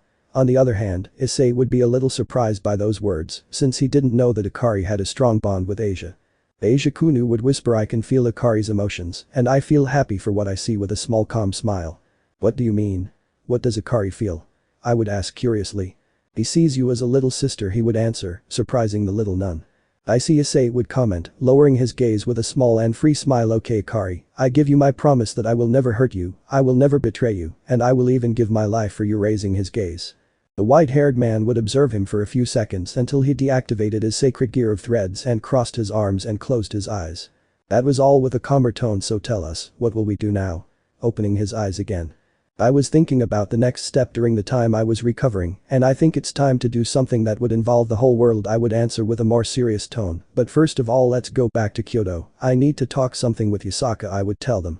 Thus the four would return again to the territory of the jockeys after a long return trip in which Issei would explain to them how his new eyes worked and the lack of wear that he would now have with his eternal Mangekyo, something that would surprise everyone. Finally they would arrive at the Asaka temple, which would be waiting for them upon feeling the presence of her daughter and three other companions, whom she would deduce were Issei, Asia and Akari. "Take a break, after a long trip you must be tired, make yourselves comfortable and feel at home," Yasaka would tell them, taking them to a house near her temple. There the three would rest, but in the middle of the night Issei would leave there and head to where he felt the presence of the leader of the jockeys, whom he would find in some hot springs. "You wanted to talk to me, didn't you, Issei?" the blonde would say with a smile. "Did you know Asia was coming here?" Somewhat surprised. "Yes, since you returned to Kyoto I knew you wanted to talk to me alone, that's why I had to escape from my guards to here, since it would be the only place where we would have privacy," I would answer as if nothing had happened. "I see," he would say without even blushing when he saw the voluptuous body of the woman in front of him. "Come in here with me and let's chat a little," with a somewhat seductive voice. The black-haired man, without any shame, would take off all his clothes and enter the hot springs completely naked in front of the clan leader. "Tell me, dear Issei, what did you need to talk to me about?" I would ask, observing the beautiful body of the Uchiha. "I need to ask you a favor, Yasaka, a very big one," I would answer with a calm but serious expression. "Sure, tell me what it is," smiling. The black-haired boy would explain his plan, which would surprise the older blonde, and at the end of the conversation, she would simply smile at the brilliant plan that the boy had in mind. "Your plan is wonderful, I accept your proposal, you have nothing to worry about, we will take good care of her," she would respond, seeing how Issei sighed when accepting her proposal, "but in return, you will have to give me something," covering half of her face with a fan. "Sure, what do you want from me?" Looking at her and noticing her smile. So the two of them would spend a wonderful, warm night together without anyone else noticing. At dawn, we would see Asia wake up, but she would quickly notice that her two companions were no longer with her. Before she could think anything else, she would hear the door. It was two Yasaka guards who would guide her to her temple, as the leader requested her presence. "Yasaka-sama, please tell me where Issei and Akari are," I would ask with concern. "You don't have to worry, they both left a few hours ago," I would explain with a small smile. "But what? And they left me behind?" I would ask sadly. It's the opposite. Asia calling her attention. Issei has asked me for a favor, and that is to train you. From today you and Kunu will train together so that you can master the power of the dragon that you have inside you, just as Kunu trained the power of Kurama that is also inside her, he would explain, surprising the girl a little. That's right, Asia, from today we will be partners. We will resume that training in the mountains a few days ago, and in a short time you will master the power of Drag, just as Issei once mastered it, Kunu would comment, appearing behind Asia and hugging her. This is how Asia's training to master that extraordinary power that was once the hope of the three great factions would begin. Meanwhile, our protagonist, along with his right-hand man Akari, would find themselves walking through one of Japan's cities, heading to one of the country's largest television networks to deliver a message. Both superhumans would easily infiltrate the enormous building and interrupt one of the most watched channels. There, the reporter would be standing next to a guest talking about sports until, out of nowhere, they would both appear, drawing the attention of everyone present. Please, don't stop filming, I need to give a very important message, Issei would speak with a calm tone. At that moment, some guards would run to throw them out, but Akari would easily knock them out, and the guy controlling the camera would try to point it somewhere else, but the white-haired man with his strings would aim at Issei. The people operating the channel would try to turn off the signals and cameras, but the boss would decide against it, as he was very interested in what he saw. Hello to all viewers, my name is Issei Haidu, and a few years ago I was something that many believed did not exist. I was a demon, and like demons, there are angels and fallen angels, just as there are mythological gods that you parents tell your children as simple stories before sleeping, and just like them, there are also all kinds of magical beings in the world. The reason why I am today before you revealing this information is because now I have become a human again, and I have seen all the injustice created by these beings in which they recruit and force humans to fight and die for their causes, but I'm tired. I will not allow any other human to fall into the hands of any demon, angel or fallen angel or any god, but I know that I alone will not be able to take them all on, so I ask for your help, please human race. I am very clear that since our existence we have always been at war, but I ask you to unite to end once and for all something that could be our extinction. Yes, if you decide to follow me, I will reveal to you all the secrets of the world, and for those who don't believe me, I will give you a little proof that I'm not lying. Uchiha would turn around, and the reporter would walk away somewhat scared, while Issei made a hand seal. Fire style. Fireball jutsu, taking air and expelling it in a ball of fire that would destroy a wall which would not cause any damage since they were on the 9th floor of the building. I only ask for your help. Anyone who is interested in saving humanity, please, I ask for patience. Soon you will know more about me and the secrets of the world. I say goodbye. Saying this last, people live their lives tied to what they believe is right and true. That is what they define as reality, but what is right and true? Those are vague concepts. No one stops to think that their reality may be an illusion. He would finish speaking, closing his eyes. At that moment Issei and Akari would see some police officers arriving, so they would quickly escape through the hole previously created by Issei's fireball, falling from the 9th floor without any harm, leaving the message to all of humanity, in which it would quickly spread throughout the world and all the platforms created by humanity. Chapter 11. Testing the new Sharingan. After giving that message on television worldwide, which would impact all of humanity and would be the only topic that would be talked about in all countries from the least developed to the most, we would see our protagonist, the last of the Uchihas, face to face with his great companion Akari, who were preparing to have a small meeting. I need you to repeat to me the reason for this fight. Akari would speak, preparing his threads. I would like to check the new power of my eyes, but don't worry, I won't attack you with everything I have, I would answer in a mocking tone. You'll regret having underestimated me, the albino would say somewhat angrily. At that moment he would begin to move his hands and threads with great skill to grab Issei, who would quickly activate the Sharingan and begin to dodge the threads with some ease while getting closer and closer to the bearer of a sacred gear. The user of the red eyes was getting closer and closer to Akari, who would see this and observe for a second the ground beneath them, then Issei would stop as he felt his feet being squeezed by the threads which had come out from under the ground. Do you think my threads can only be used with my fingers? He would shout with a smile on his face. As he finished saying those words, Akari's eyes showed great surprise as he saw the black-haired man disappear into a smoke in exchange for a small tree trunk and then hear a voice behind him. Here I am, Issei would say, touching his back. Quickly, Akari, without even turning around, would expel a large amount of very long threads from his back that would pierce anyone except Issei, since he managed to dodge it by jumping backwards, but without measuring how much the threads could stretch, his body would end up being pierced by a large amount of them. I see, Akari would say to himself when he felt the Uchiha's body.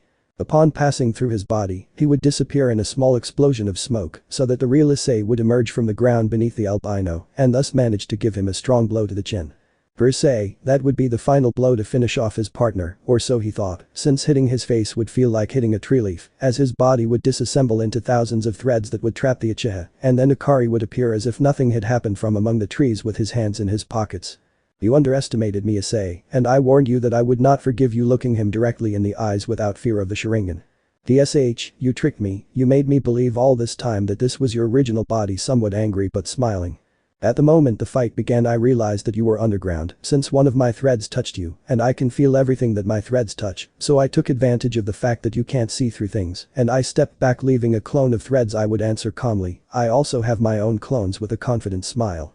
You beat me, Akari. It seems I still lack a lot of experience to overcome someone like you who has been in many wars. Looking down somewhat discouraged.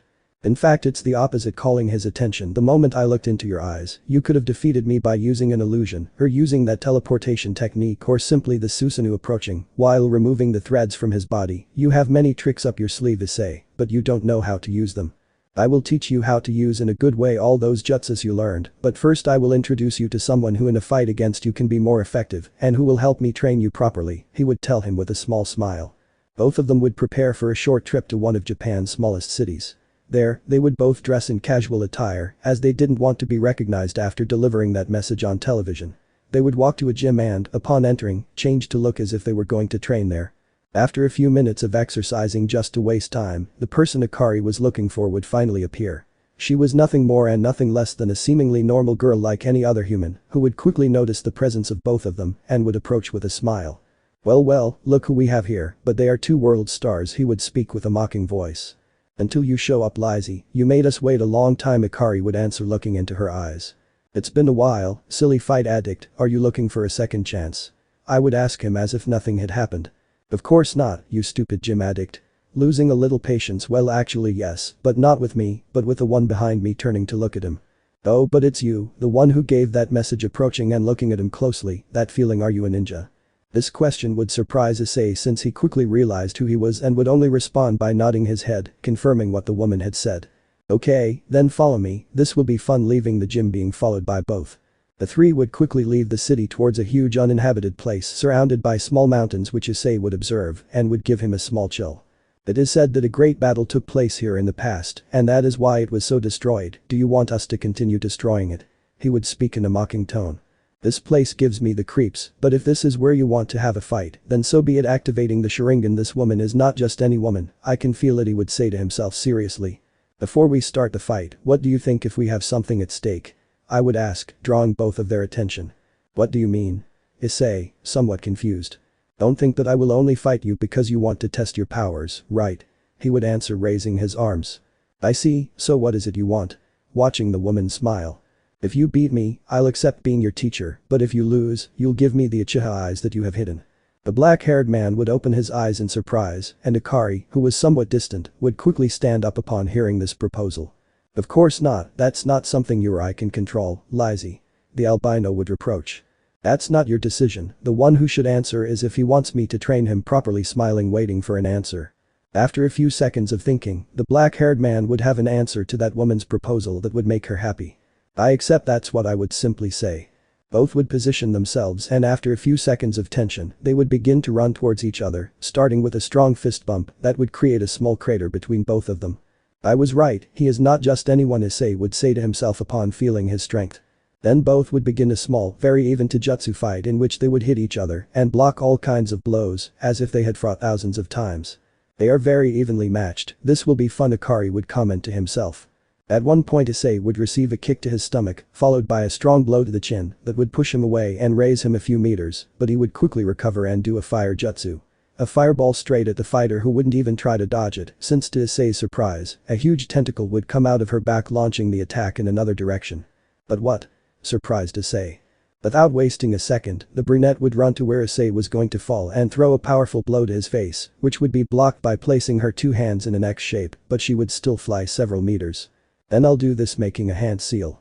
At that moment 5 clones of Issei would appear from a small explosion of smoke which would go to attack her, but she would simply cross her arms, and 5 tentacles would reappear from her back, piercing the clones and making them disappear with ease. But what Isay did not know is that the Uchiha would activate the Mangekyo Sharingan and would use his special technique, which would teleport him right next to her, giving him such a blow to the face that he would slam her against one of the small mountains, destroying it with ease. The black-haired man would simply wait for her to come out from the rubble, but after a few long seconds of waiting, he would get tired and approach with caution. But when he was less than 10 meters away, he would see a small rock move about 2 meters away, so he would turn around, but this was nothing more than a trap, since Isay would appear behind him throwing a punch at him, which Issei would narrowly dodge thanks to his reflexes, but just a second after dodging it, he would fly a few meters with a sharp pain on his face. What the hell is going on? Who the hell is this woman?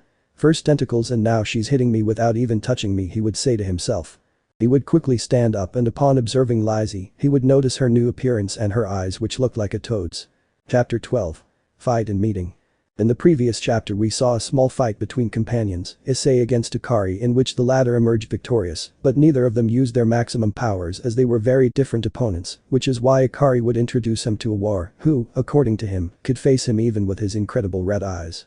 The Uchiha and the fighter would begin to combat in a desert far from all civilization, where they would start with very even taijutsu, until Isay, who is the warrior, would begin to show some of her tricks up her sleeve, such as taking out of her back a huge tentacle that would deflect a fireball from Issei, and nothing more and nothing less than the hermit mode. Those toad eyes would quickly be recognized by Issei, since he would remember in one of his parents' books he read about a world of toads in which they used natural energy. Hermit mode, stepping back a few meters without letting your guard down. Oh, it seems you know her, and I suppose you also know how powerful she is, don't you? Smiling confidently as she slowly approached. The powerful and muscular woman would launch herself at great speed against the Uchiha, who would barely see with his eyes, and block each attack she received without being able to counterattack due to Isay's reaction speed, until at one point the brunette would throw a blow to Issei's face, who would dodge it by moving his head to the side and at great speed would do the shadow clone jutsu hand seal.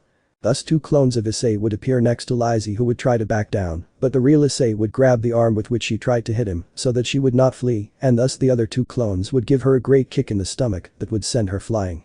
Even so, she would recover quickly since the other of her tentacles would appear from her stomach, digging her hand into the sand to make her slow down little by little. I hate that damn jutsu, Isay would whisper angrily, but with a funny smile. Looking up, she would see the 3 Issei running towards her and starting a taijutsu fight again, this time more evenly matched until at one point Isay, already much more annoyed than before, would give a powerful blow to the ground, creating a large crater, and with the impact she would make the 2 clones disappear and throw Issei a few meters, who would cover himself with a small skeleton of the Susanu. Those eyes, Isay would say to herself upon seeing Issei's eternal Mangekyo no Sharingan. That's the Susanu, so he has woken him up after all, a thick and imposing voice would speak inside the warrior. Issei would quickly make the Susanu disappear after all the destruction ceased, but would continue to keep the Mangekyo Sharingan active. He would remain on alert watching his rival in the dust, who would remain observing him for a few seconds until Issei would use his special ability, and from one blink to another, the Uchiha would teleport right in front of Isay, who would be surprised. The great right hook is what Issei was preparing to impact her in the stomach, and just a few centimeters from hitting it would be blocked by Isay's 2 hands, who would have great reflexes due to Sage mode. Did you think you would win this battle that easily? Now is when the real fight begins, he would speak with a confident tone while his toad eyes began to disappear. At that moment a red aura that would burn Issei's hand would surround it, and 8 tentacles would appear from Isay's back, which would point at Issei, who would manage to dodge them by jumping backwards. Now yes. Let's destroy everything in our path, Issei Haidu, show me the power of the one who is said to be the incarnation of chaos, the powerful Susanu. He would shout while his body transformed into an octopus of stratospheric dimensions.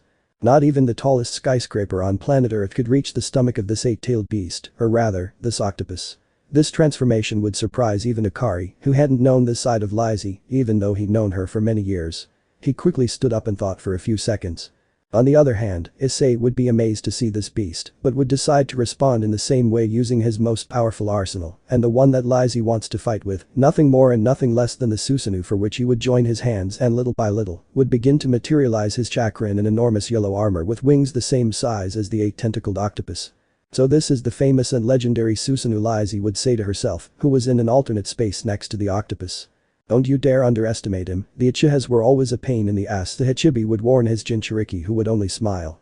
Both titans would stare at each other for a few very tense seconds until they finally decided to start the fight with a step forward, but they wouldn't even be able to move 10 meters since their enormous bodies would be caught and strong and long threads of none other than Akari, who was on one of the enormous rocks, making every inhuman effort to stop both of them, who would look at the albino with gloom. "I'm sorry to interrupt your little silent fight, but we have company," I would shout at both of them. The two enormous titans would observe how in the distance about 50 black trucks were approaching at full speed. "They are," Issei would say to himself. Finally the big charges appear. It took them too long in my opinion, after all the chaos they generated because of their fight, the Hachibi would say to Lizzie, who would sigh upon seeing that she would have to stop her fight.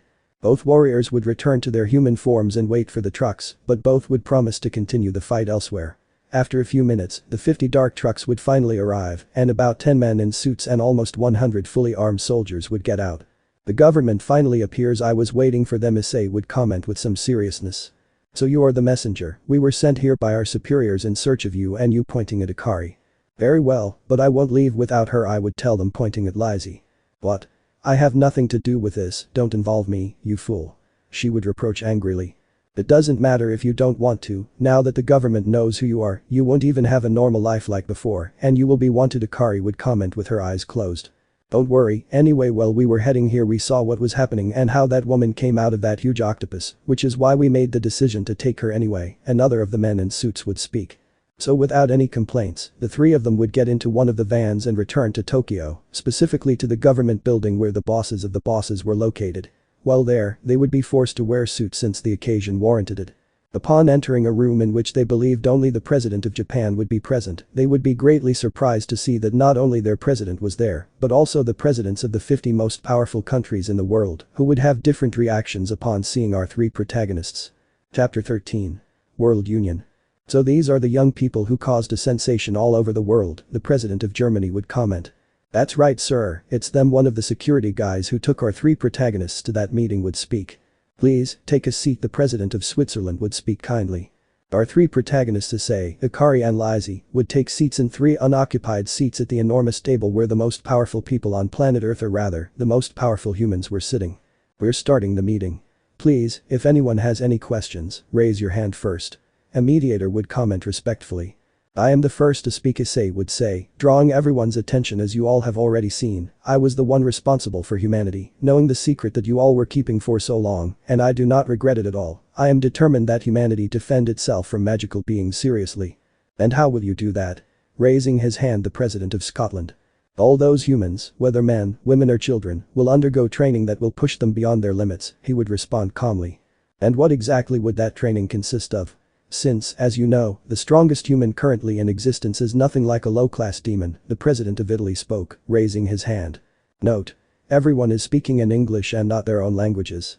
"If all goes well in this meeting, I will give each and every one of you a copy of the ancient ninja scrolls that were used for humans to use jutsus, taijutsu and jinjutsu," I would answer, causing surprise in some. "So you still have those scrolls, huh? We've been looking for them for centuries for our army," the Chinese president would comment. "I know," Issei would say with a small smile, "everyone wants them for their own benefit, but now we all have the same goal, and it is not other humans but other species that threaten ours." "Tell us one thing," the president of Poland would speak. "Who are you? How did you get the power of that clan called Uchiha, and how did you ever become a demon?" he would ask seriously. "I see you know a lot about that distant time of ninjas," I would speak with a serious tone. "Of course, although there is no trace of those times other than you, the writings describing that world still remain in the hands of the most powerful," the president of Brazil would respond. "As you wish, I will give you a summary of what you want to know, so that you trust me," I would say with my eyes closed.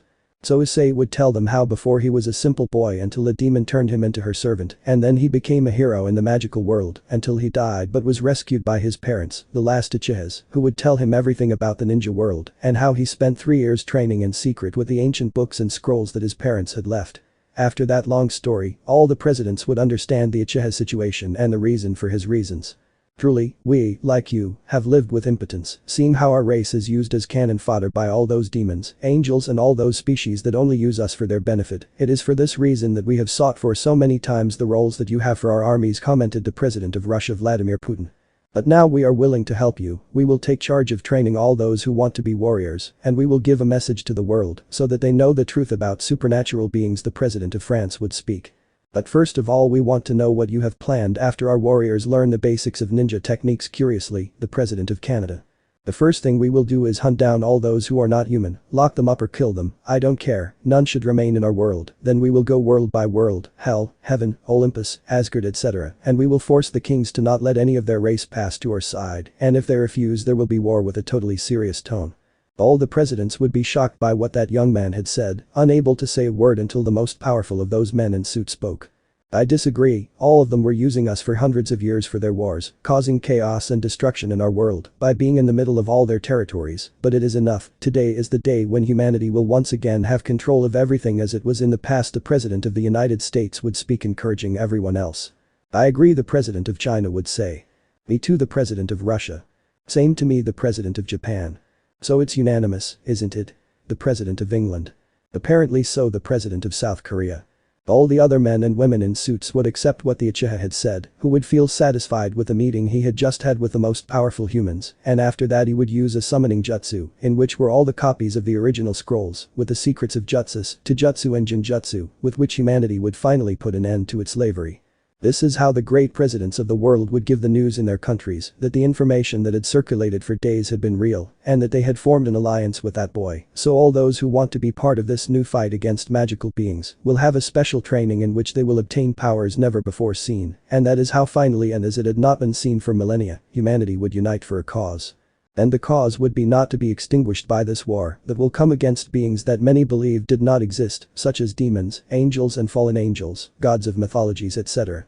The world would enter a great dilemma since there were many who were afraid, others were religious and did not want to go to war against angels, and others who did not care about anything and wanted to defend their species, but no one would be forced to do anything, so many would begin their training, in which some would specialize in taijutsu, others in ninjutsu and a few others in jinjutsu. Chapter 14. The Truth. Finally, and as never before, humanity united for a single cause. To expel and destroy all those non-human magical beings who had used humanity as fodder for their wars, until finally, a revolutionary named Issei Uchiha appeared, who would change everything and give humanity the secret of ninjutsu so they could train. Thus, with the help of the most powerful presidents in the world, humans would get to work and begin their arduous training. Thus a whole year would pass in which the magical world would find out and prepare for the upcoming war over territory, in which it would be decided once and for all who owned it, whether it be humanity, the demons, angels, or gods. Over the course of this year, many humans with incredible potential in different types of ninjutsu would be revealed, as well as others who were not special in that, but in the bare fist called taijutsu, but there would also be those who were geniuses who mastered legendary ninjutsu that the most powerful ninjas of the past would have used. Meanwhile, we see our protagonist training completely alone in the middle of a large mountain surrounded by huge trees. The Uchiha would be training a special technique which would be so powerful that it would make a large part of the mountain disappear, turning it into ashes, but without causing any explosion. After doing that great ninjutsu, he would look very exhausted to the point of deactivating his Sharingan and breathing heavily, but at one point he would hear a twig breaking in some bushes, for which he would quickly throw a kunai and hear a moan. As he approached, his surprise would be so great to see none other than his former partner Akeno, the right hand of Rias Gremory, the cause of Issei's obsession when he saw how the Redeed killed his parents. A demon had been nailed to a tree by the hair by Issei's kunai, who would quickly notice the wounds of the fallen angel who was about to lose consciousness. "What do you think you're doing here, damn demon?" Making a fireball hand seal. "Issei, please help me," that's what the black-haired girl would say before closing her eyes. At that moment the Uchiha would remain motionless for a few seconds without finishing the seal, since upon hearing again that voice that captivated him in the past, he would remember those times in which he was happy being a demon and being winged to that woman whom he was about to burn with a ball of fire. Several memories would come to his head, like that time when she helped him study, or when they both went out on a date in which at the end of the day, Akeno would tell him her truth and how she really was a fallen angel, but he would also remember the times when they both laughed together, they had intimacies together despite not doing so completely. He would also remember his friends like Kiba, Asia, when she was an innocent girl, Gasper, Zenovia, but everything would end when he remembered Kaneko, since he knew that she was dead when he heard Kuroka's words that day when she faced the Great Red. He would also remember Rias and that fateful day when she died and she promised him that she would take care of his parents and save Kaneko, but at that moment the image of the demon killing his parents with her own hands would come to him. Some time later we see how Akeno would open her eyes, realizing that she was in a room, but when she sat down she would see Issei standing in a dark part of the room with the Sharingan activated, so she would nervously observe those blood-red eyes while a heavy rain fell outside. "Issei," he would speak with a nervous voice. "Answer my question, why are you here? You know perfectly well what's happening in the human world, and you have the courage to appear before me, knowing that I'm against you," with a very serious and emotionless tone. Issei, I was expelled from hell and I want to join you. I would answer, gathering courage. Don't tell me, and what is the reason you were expelled from the territory of the demons? I would ask with some curiosity. Since I found out a year ago that the one who fought with the Great Red One was you, and that you were still alive, I fought all this time with the great leaders of hell to make peace with you, but they all ignored me until they finally got tired of me and mortally wounded me, leaving me in the human world, knowing that any human who found me would quickly kill me. I would answer with a sad voice and looking down. And why did you think I would accept peace at this point? I would ask him. Because I knew that once you knew the truth, there was a small chance that the Issei I knew would come back, changing his tone of voice to a more determined one. The truth? He would ask, somewhat surprised. The truth about your parents' death and Kaneko's death, looking him straight in the eyes. What do you mean? I would ask curiously. Issei, what you think happened wasn't like that. Your parents' death wasn't because of Rias. She really saved your parents from something much worse. She saved them as she had promised you, she would answer, and noticing Issei's reaction, which was minimal, but she would still notice it since she knew him very well. Stop talking nonsense, Akeno. I saw with a Sharingan how she killed them with her own hands, he would reproach, clenching his fists. No, Issei, standing up, what Rias did was as sad for her as it was for you. You don't know how long she suffered, what she had to do in order to fulfill the promise she made you, he would tell her. At that moment Issei's eyes would see nothing, his gaze was lost, and his hands would begin to tremble, until he would finally feel that warmth that he once adored. Akeno's hands would touch Issei's to calm him down, and finally tell him the truth of what happened 4 years ago. Flashback. After the death of Issei, the entire magical world was in a deep silence and sadness, but the most affected would be his closest friends, the occult club, who were Rias, Akeno, Kiba, Zenobia, Asia, Gaspar and Roswas, who were completely devastated. They had lost their most important piece, and none knew what to do until finally Rias is what she is. The leader of the group would be the first to recover when she remembered the promises she had made to Issei to protect her parents and recover Kaneko, so they would get to work so as not to lose another companion. The powerful team would infiltrate the territory of the Chaos Brigade and find the little albino locked in a completely dark place, being held by magical chains grabbed by her limbs. No, it can't be, Zenobia would say, shocked and scared, seeing how they had tortured her partner who was very injured. Quick, untie them. Rias would order. So they would finally manage to rescue the Nekomata, but before leaving that dark place they would see at the entrance the members of the brigade, who were Kuroka, Vali and Arturo, who were waiting for them with a smile. I congratulate you for saving my little sister, but now who will come to save you? Smiling, what do you think of an exchange? He would ask in a sarcastic tone.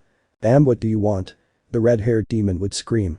Although I rather suppose that the exchange is already made, since you already have what you were looking for. Now I will go for what I am looking for, what do you think? With an evil tone. What do you mean? You would ask, increasing your aura of destruction. You'll know soon, for now they'll stay here for a while, I would tell them, activating the booster gear. At that moment, the Nekomata would create a field in which she would keep these demons closed while she searched for what she needed. The powerful demons would remain locked there for a long time until finally, their brothers Urchas would find them in a very weak state since they had not eaten anything during all that time imprisoned, to which Rias would cry upon seeing her brother. You don't have to worry anymore, we've come to rescue them. Now they'll all return home, trying to calm them down. But brother Kaneko died, crying between seas. What would happen?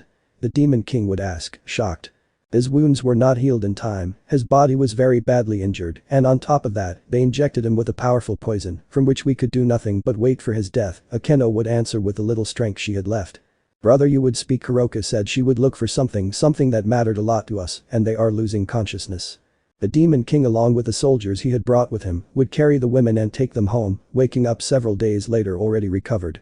The first to wake up would be Rias, who would remember Kaneko's sister's words and quickly prepare to go to the human world as soon as possible without telling anyone. When teleporting, she would go to Issei's parents' home, who were in their house, but like Kaneko, their bodies were tied to powerful chains, and it was clear that they had suffered great torture, reading on the wall in blood the following.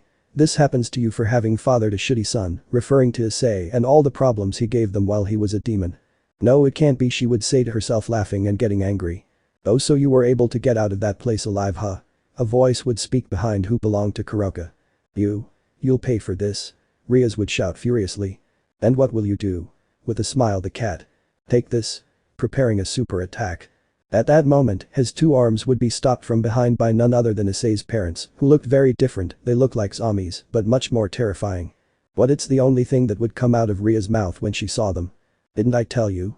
They're my guinea pigs, just like Kaneko once was, but you took her from me when you removed their chains.